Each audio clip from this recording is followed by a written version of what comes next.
Well, Wassim, the president in the past, of course, was very critical of the Saudis. When you go through some old tweets, he accused, even during his campaign, perhaps that Saudi officials were complicit in 9/11. He said Saudi Arabia needs to start paying up. We're not going to, for defense, give us free oil. Very critical of Saudi Arabia. But now they signed this record $110 billion deal.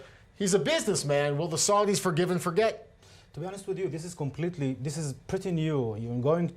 It is the first foreign travel to Saudi Arabia, and there Saudi Arabia is believed to be, at least in Western eyes, as the source of all evil in terms of exporting many soldiers that finally will find their path to ISIS and so on, in order also to fight other factions which are found in Syria.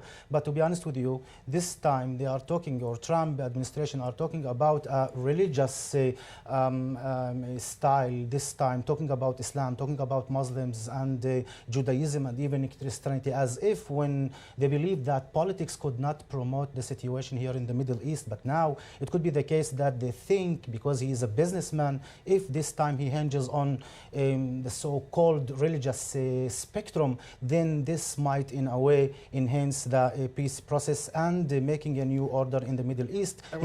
Speaking of that peace process, Saudi King Salman told Trump today during their meeting that he is convinced that Trump can make tangible progress towards creating peace between the Israeli and Palestinian people. Saudi's foreign minister added that the kingdom made it clear to the president they're willing to help get it done. The foreign minister said the king is optimistic about the peace process and also praised Trump's vision and determination. Here's what he had to say. President Trump, with a new approach and determination, can bring a conclusion to this long conflict.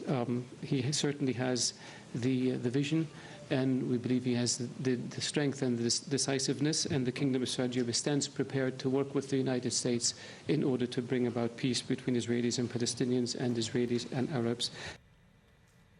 And the Saudi newspaper today reporting that Trump is expected to announce the start of new trilateral peace talks with Israelis and Palestinians that may not even include preconditions like a freeze on Jewish settlement construction in the West Bank. The Saudi paper reports that America will lead negotiations for the next year. Palestinian sources today said that Palestinian President Mahmoud Abbas has agreed to Trump's terms, but with the request that the Palestinians be granted freedom of movement and also the right to develop in the West Bank's Area C. That's the area where Israel has full control of infrastructure and construction. Area C is the largest division of the West Bank. It makes up 60% of the territory, and there are about 150,000 Palestinians living there.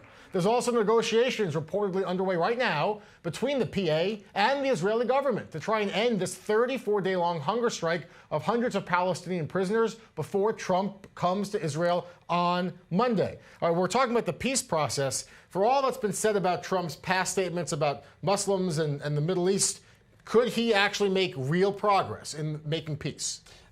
If you are talking about the Israeli-Palestinian context, I'm not sure that he can do that because of two main reasons. The first reason, in my eyes, is the very fact that the Palestinians are not united in terms of accepting the deal of the borders of 67 and generous offer for the Palestinian refugees.